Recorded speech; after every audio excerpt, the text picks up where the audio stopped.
Shit ain't what it used to be, is it?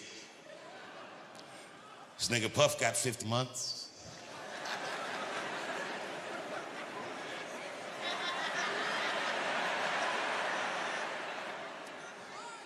I don't like talking about this, but I'm gonna do it.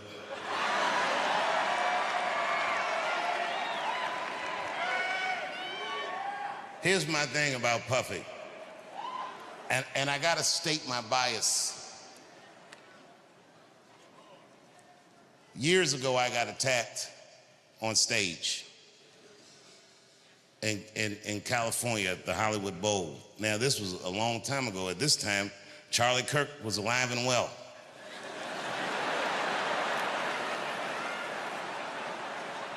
Well, this is another reason it's hard to talk in America, because, you know, if you talk for a living and see Charlie Kirk get murdered that way, I'm gonna be honest, nigga, I was shook.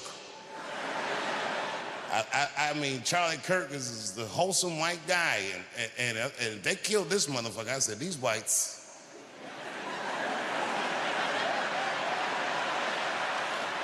We've never seen them like this. They're playing for keeps. And then remember the next day in the news, when all the information was still shoddy, they came out, they were like, apparently there were transgender messages inscribed on the bullets. I was at home like, oh no! I'm dead as fried chicken.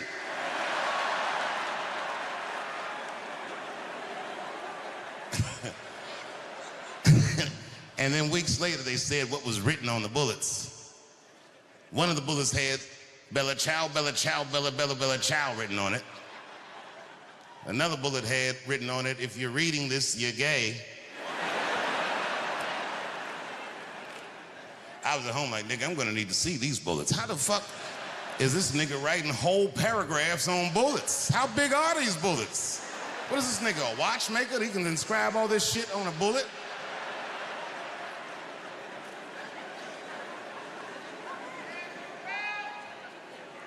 I'm not making light of Charlie Kirk dying, but I'm not sure what it means. And I'm not sure I believe what they say it means. I'll tell you what I don't believe. And the whites were quick to say this. They said, Charlie Kirk is this generation's Martin Luther King. No, he's not. Yeah, that's a reach. You know, they both got murdered in a terrible fashion. They both got shot in the neck, but that's about where those similarities end. Because Charlie Kirk is a motherfucking internet personality. No, by design. Fundamentally, he can't function like Dr. King. Internet niggas are negative because they have to be. Because nobody will engage them unless they say shit that makes them upset. That's Charlie Kirk. Could you imagine Dr. King was behaving like Charlie Kirk? Smash that like button and subscribe. Follow me for more content like this. I believe all black people should be free. Change my mind.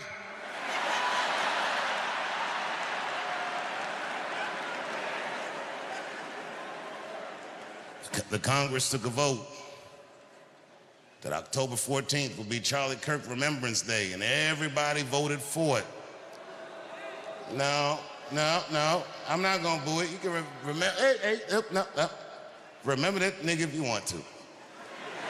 And remember him however you want to.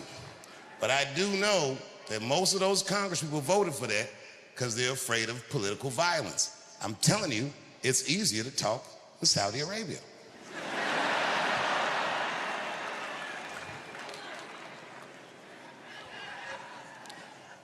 I was on stage not long ago in the States and niggas got mad because I said, well, you know, maybe Puff will get off. And I said, I hope so. And the crowd was like, boo. Oh, okay, look, it's not that I think Puff is right, but when I got attacked in LA at the Hollywood Bowl, people forget Puff was the guy that tackled my attacker. He saved my life. It's a hard nigga to be mad at after that. I had security that night, but you know what I mean? Them niggas they just wasn't ready. Them niggas had some slippery shoes on or something, they ran out. All them niggas slipped and fell. And Puffy got my attacker and tackled him. And then years later, when I heard about that baby oil, I was like, what did those niggas slip on?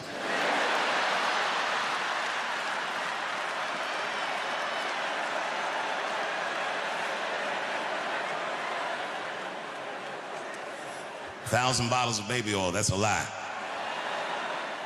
But remember, he wasn't on trial for having 1,000 bottles of baby oil because it's not a crime to have 1,000 bottles of baby oil. It's gross. It's not illegal. And I'm gonna tell you something else I haven't said, but this is true. In LA one night, I shouldn't even tell, fuck it. I've been to Puffy's house.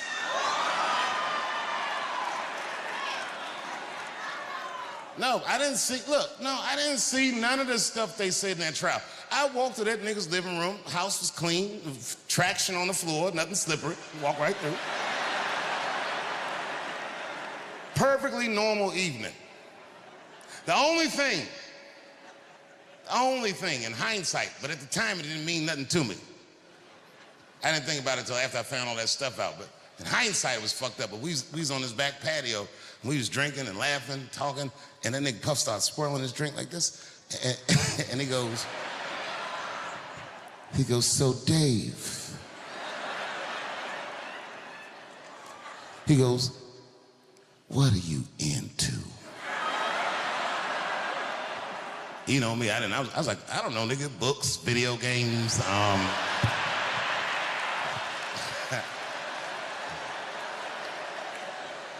I didn't know that was my big chance to fuck Cassie.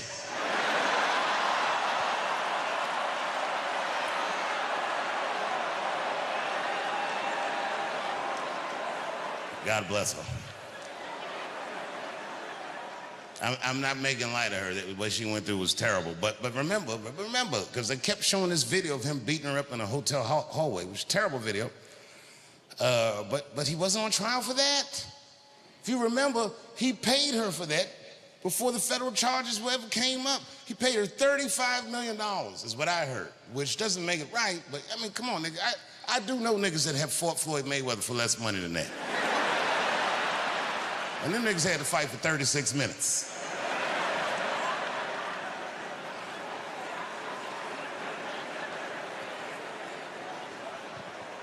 But Cassie is a gangster. She did something that I wouldn't wish on my worst enemy. She had to testify about her sex life. Boy, that's tough. God save us all from that.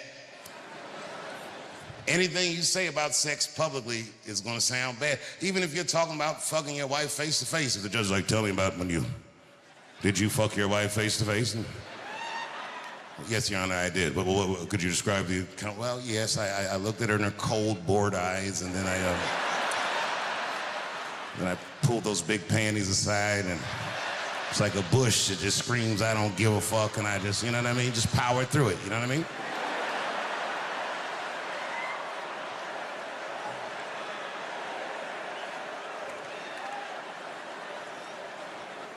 Cassie had to do way harder than that. Them questions, they was asking her all kinds. Did Sean Combs pee in your mouth? I was like, oh my God. She didn't hesitate. Guess you ought to pee. I'm sorry.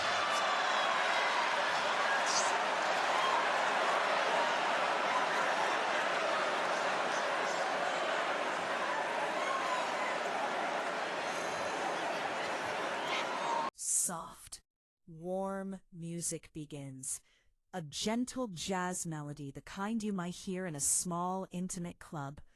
It plays for a moment, then slowly fades into the background, leaving a quiet space. Okay, I've just finished watching something, and I need to sit with it before I even start talking. The video is titled, Dave Chappelle, the Incredible Comedian. And at first glance, you might think, well, that's a bit redundant, isn't it? Incredible comedian. We already know that. We've known that for decades. But the title is not the thing. The title is just a door. And what's behind that door? Well, I've been sitting here in the quiet, letting it wash over me, and I realize I need to unpack it. I need to talk it out. Because this is not a simple tribute video. It's not a highlight reel. It's something else entirely. It's an examination, a meditation, a journey into what it actually means to be that word, incredible. And I want to be careful here, because when you talk about Dave Chappelle, you're talking about someone who has become, in many ways, larger than life. He's not just a comedian. He's a cultural touchstone. He's a symbol. He's a figure who represents something different to almost everyone who encounters his work. To some, he's the voice of a generation. To others, he's a provocateur who pushes too far. To still others, he's a genius who operates on a level that most of us can only glimpse from a distance. And what this video does, what it attempts to do, is to hold all of those perspectives together, to look at the man and the myth and the art, and to ask what makes him not just great, but incredible. Let me start with the structure of the video itself, because I think it's telling. It's not a linear biography. It doesn't start with his childhood and move through his career in chronological order. Instead, it moves in circles. It orbits around him. It shows him on stage, of course. That's the center of gravity, but it also shows him in between, backstage, walking, thinking, sitting in silence. And that choice, that editorial choice, is already making a statement. It's saying that the incredible thing about Dave Chappelle is not just what happens when the lights come on and the microphone is in his hand. It's what happens in the moments before, the preparation, the stillness, the weight that he carries with him onto the stage. And that weight, that's the thing that keeps coming back to me as I watch. Because if you followed his career, you know that he has carried something heavy for a very long time. He came up in the 1990s, a young man with a voice that was already fully formed, already operating at a level of sophistication and fearlessness that set him apart. He was funny, yes, hilariously funny, but there was something else there, something beneath the jokes, a seriousness, a gravity, and that gravity only deepened as his fame grew. The video touches on this. It doesn't dwell on it, but it touches on it. That moment, the moment that everyone knows about, the moment he walked away from a $50 million contract, from his own show at the height of its cultural dominance. And the video doesn't treat that moment as a scandal or a mystery. It treats it as a reckoning. A moment when a man looked at what his life had become and realized that he was losing something essential, that the machine was consuming him, that the laughter was coming at a cost he could no longer afford to pay. And I think about what it must have taken to make that decision, to walk away from everything that the world told him he should want, to choose silence over noise, to choose his own sanity over the adoration of millions. That is not a decision that a person makes lightly. It's a decision that comes from a deep, painful clarity about what matters. And the video suggests, implicitly through the way it's edited, through the way it lingers on certain moments, that this decision is not just a biographical detail. It's the key to understanding everything that came after. It's the crucible in which the artist we know today was forged. Because when he came back, and he did come back, slowly, on his own terms, he was different. The comedy was different. It was still hilarious, still sharp, still fearless. But there was a depth to it that hadn't been there before. A willingness to sit in uncomfortable places, to talk about things that other comedians wouldn't touch, to risk not just the laughter, but the silence, the tension, the moment when the audience doesn't know whether to laugh or gasp. And that, to me, is one of the marks of an incredible comedian. Not just the ability to make people laugh, but the willingness to take them somewhere they didn't expect to go. To use laughter as a vehicle for something deeper, something true. The video shows clips of his stand-up, of course. And watching them, even in fragments, you're reminded of his range. The way he can shift from a silly physical gesture to a devastating social observation in the space of a breath. The way he can make you laugh at something and then in the next moment make you realize that you were laughing at something that should never be funny. That's the trick he does.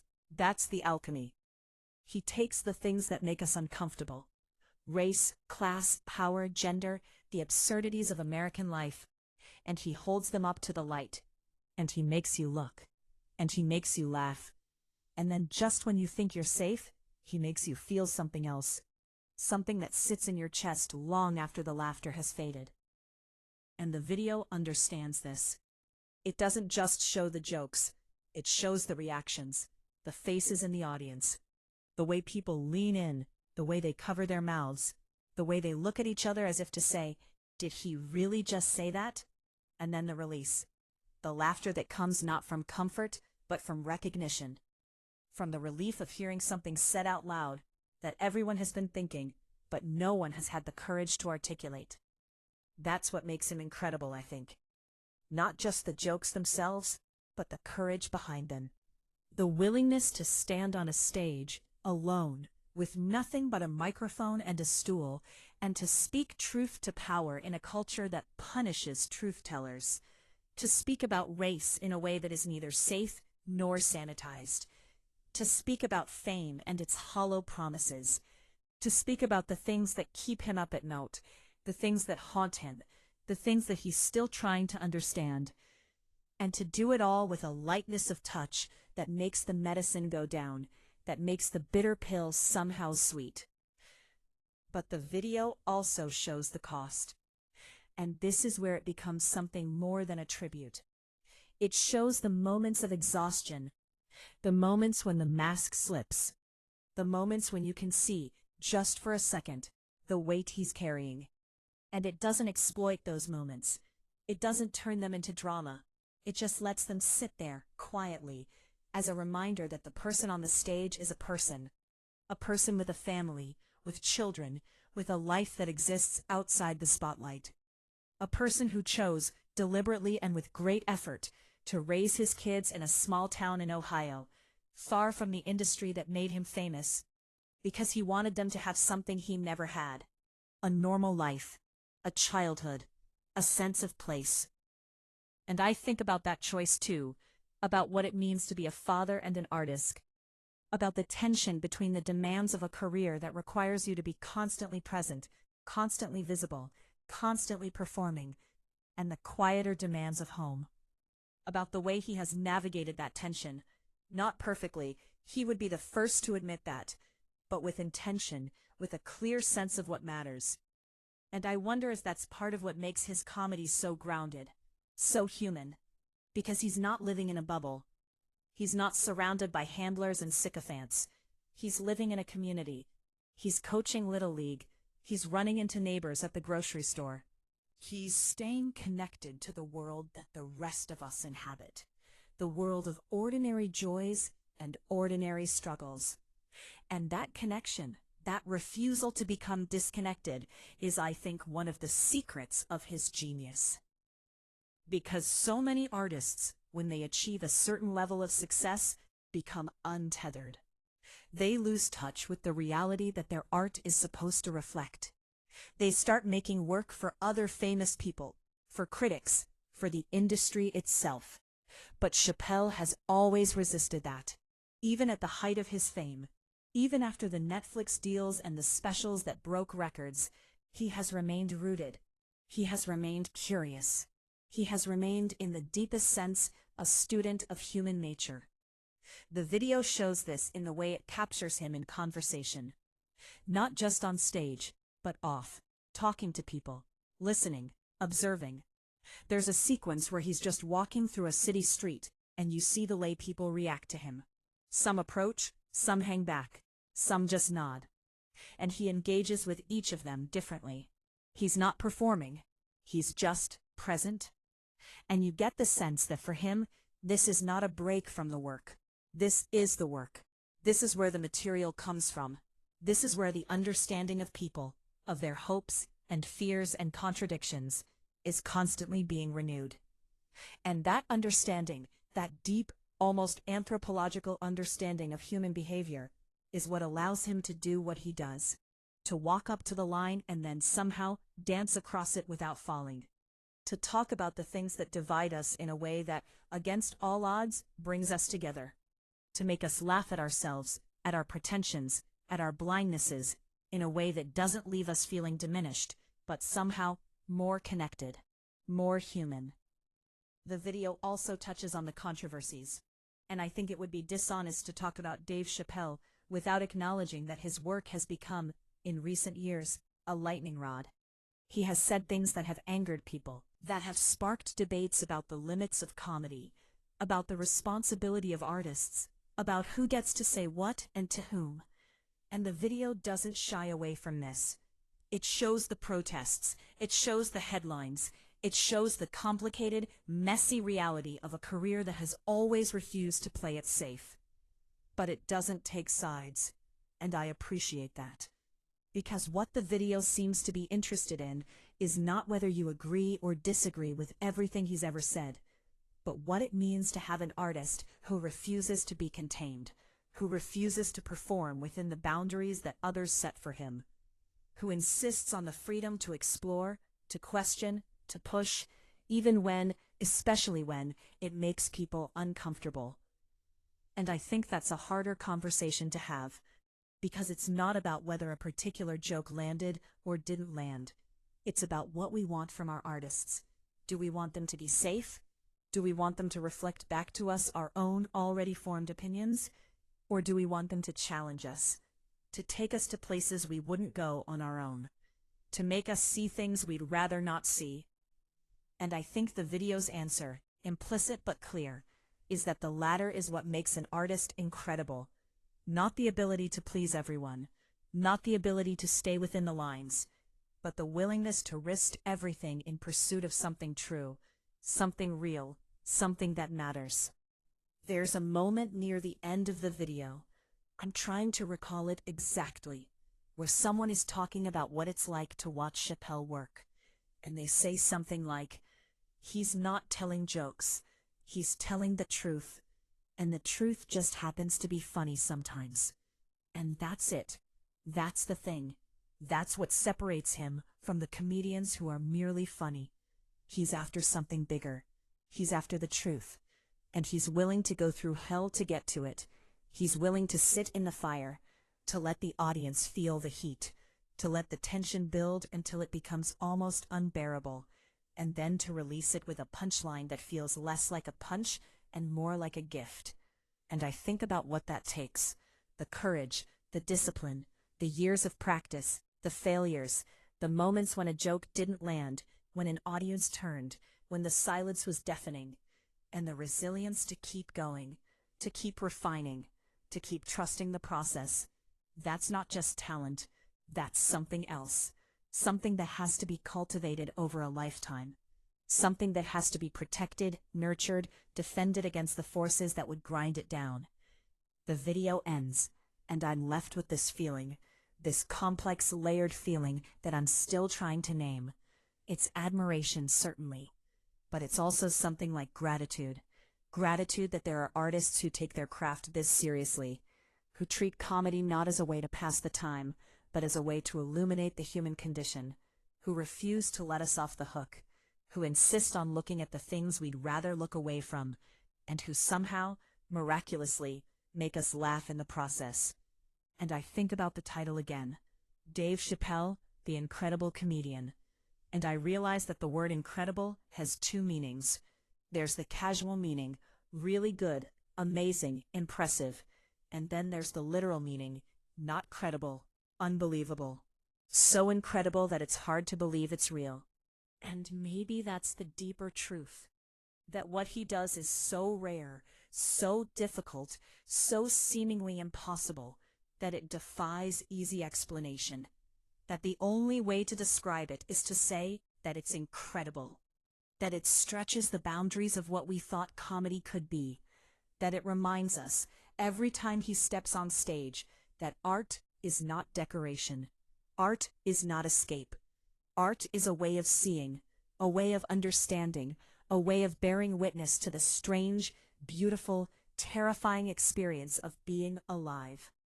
And Dave Chappelle, in his own inimitable way, has been doing that for over 30 years. He has been holding up a mirror. He has been asking the hard questions. He has been making us laugh, yes, but more than that, he has been making us think, making us feel, making us uncomfortable, and making us grateful for the discomfort, because it means we're still alive, still paying attention, still capable of being moved. So I'm sitting here in the quiet, with the echoes of his laughter and his silences still ringing in my ears. And I'm thinking about what it means to be incredible, not just as a comedian, but as a person. To commit yourself so fully to something that it becomes not just a career, but a calling. To risk everything for the truth. To refuse to be anything other than who you are, even when who you are makes people angry, makes them uncomfortable, makes them turn away. That's not just talent.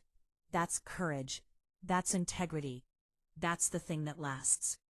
And maybe that's the real commentary here. Not just about Dave Chappelle, but about what we ask of our artists, about what we need from them.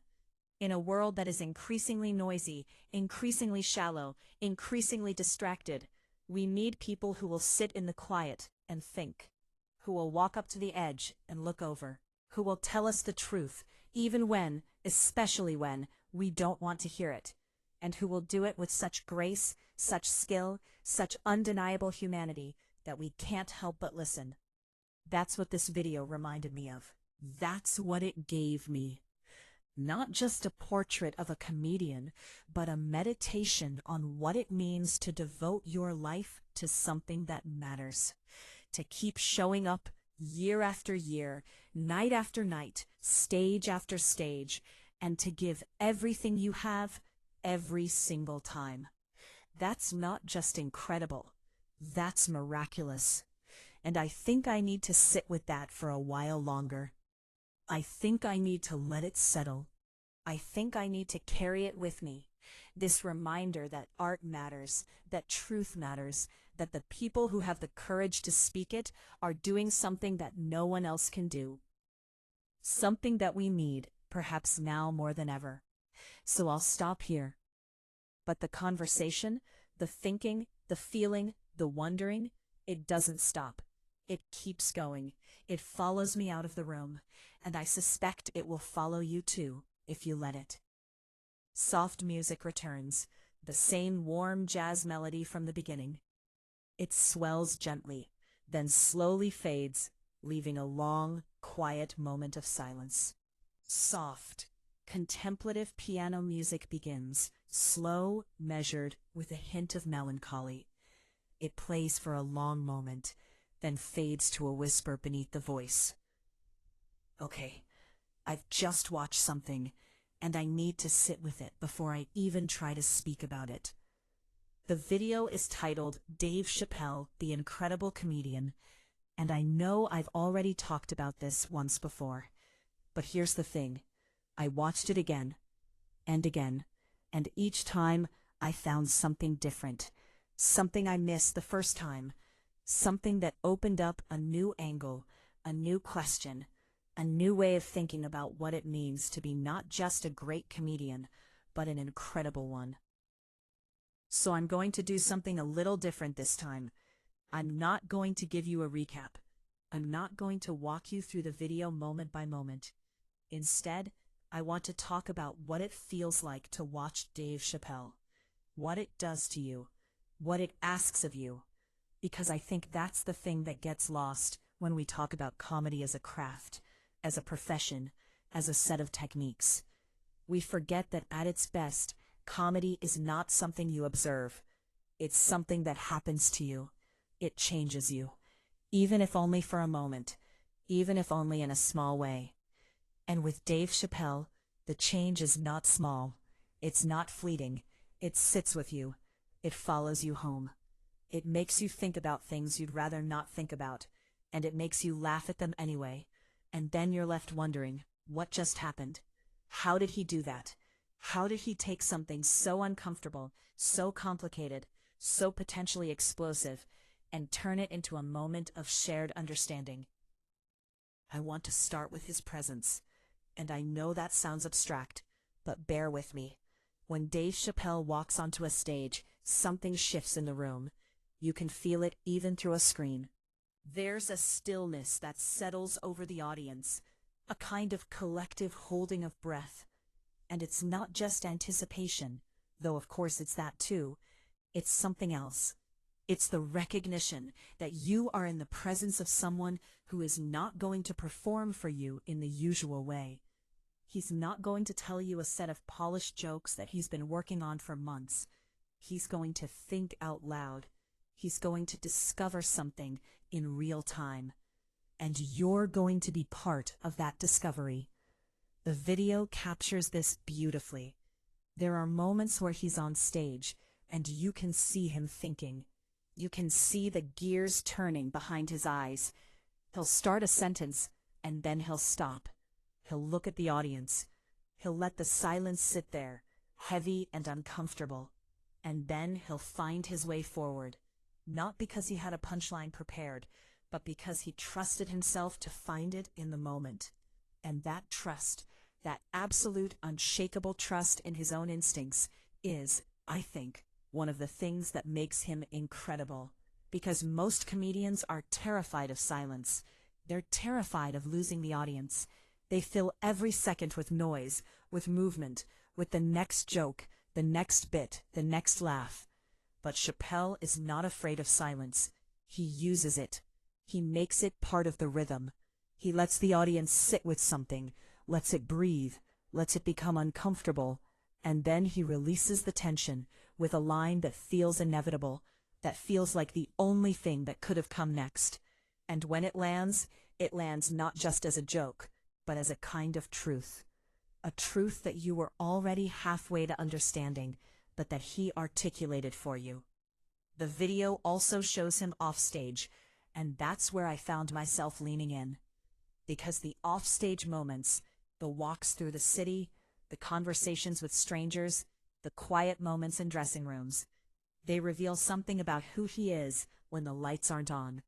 And what they reveal is a person who is still curious, still hungry, still paying attention. There's a sequence where he's sitting with a group of young people and he's just listening. He's not performing. He's not holding court. He's just there.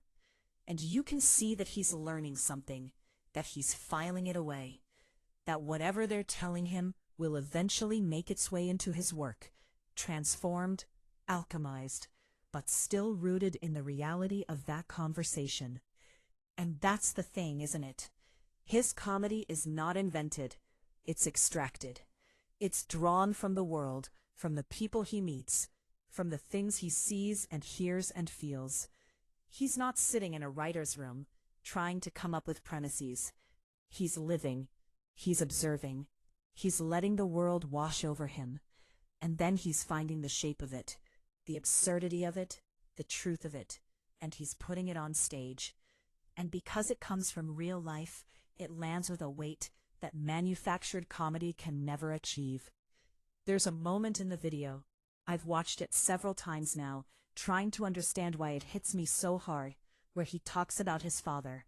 And he doesn't tell a joke about his father. He just tells a story, a simple story about a moment between them, a lesson his father taught him, a piece of wisdom that he's carried with him his whole life. And the way he tells it, it's not funny. It's not trying to be funny. It's just true. And the audience is silent, completely silent, because they recognize that they're being given something real, something that matters. And then, after a long pause, he finds a way to bring it back to the comedy, to release the tension, to make the audience laugh again. But that moment of truth, that moment of genuine, unguarded vulnerability, that's what stays with you. That's what makes the laughter, when it comes, feel earned. And I think that's what the video is trying to show us, that Dave Chappelle's comedy is not just about the jokes. It's about the person telling them.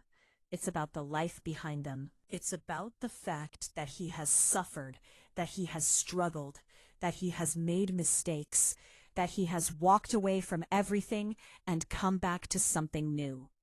And all of that experience, all of that pain, all of that growth is present in every moment he's on stage.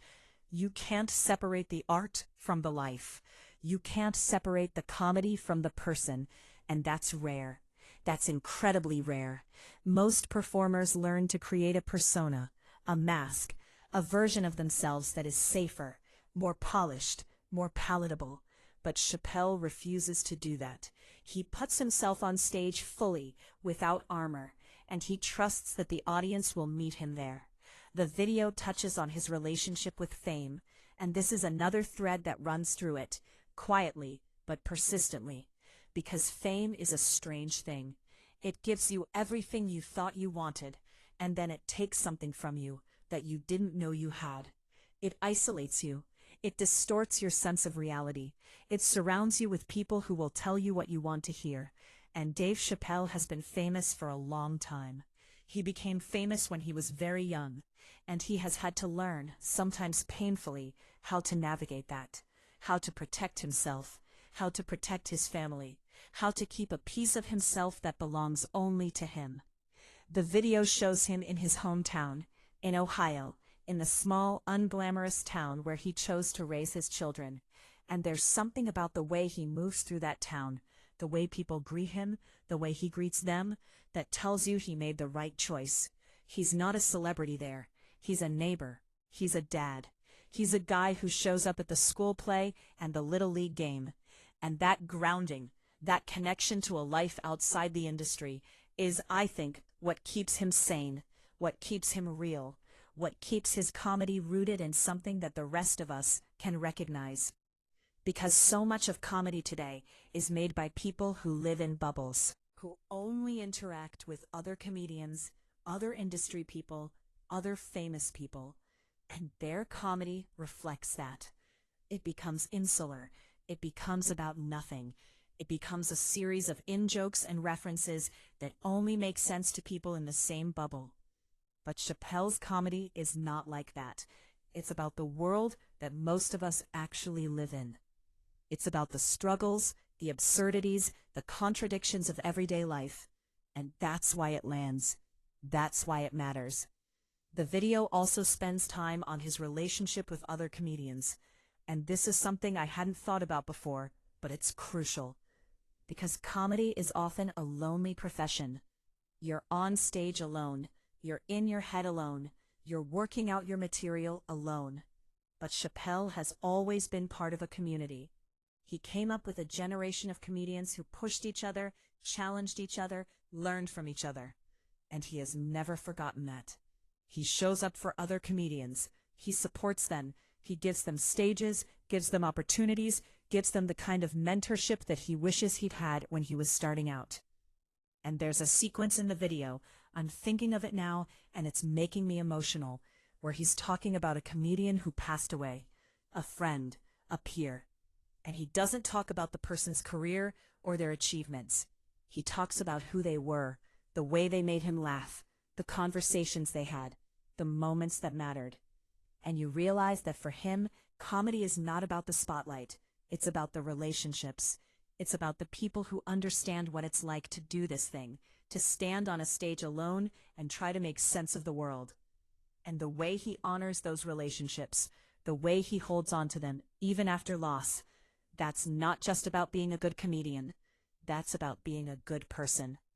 I want to talk about the controversies for a moment, because I think it would be dishonest to have a conversation about Dave Chappelle without acknowledging that his work has become a battleground. That have angered people. That have made people question whether his genius excuses his provocations. And the video doesn't ignore this. It shows the protests. It shows the debates. It shows the complicated, uncomfortable reality of an artist who refuses to be contained by anyone's expectations. But what the video does, I think, is to ask us to sit with that discomfort, to not look away, to not reduce it to a headline. Because what makes Chappelle incredible is not that he's always right. It's that he's always himself. He doesn't calculate. He doesn't play it safe. He goes where his instincts take him. And sometimes that leads to places that are beautiful, and sometimes it leads to places that are messy, and sometimes it leads to places that are both at the same time. And I think that's what we ask of our artists, isn't it? We ask them to be fearless. We ask them to tell the truth as they see it. And then when they do, we punish them for it. We hold them to standards that we would never hold ourselves to.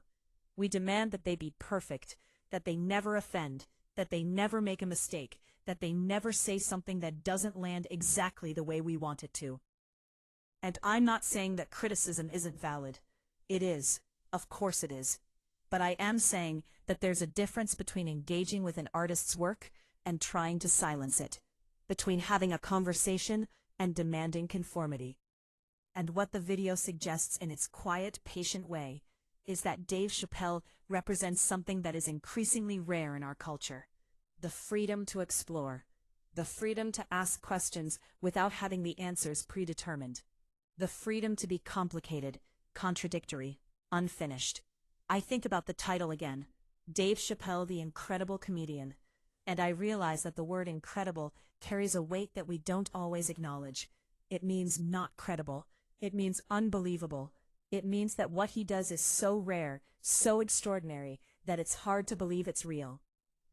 Maybe the reason we keep coming back to him, the reason we keep watching, keep talking, keep arguing, is that he reminds us of something we're afraid to admit: that comedy can be more than entertainment, that it can be a form of truth-telling, that it can hold a mirror up to the world and show us not just what's funny, but what's broken, what's beautiful, what's human. And that's a heavy burden for any artist to carry.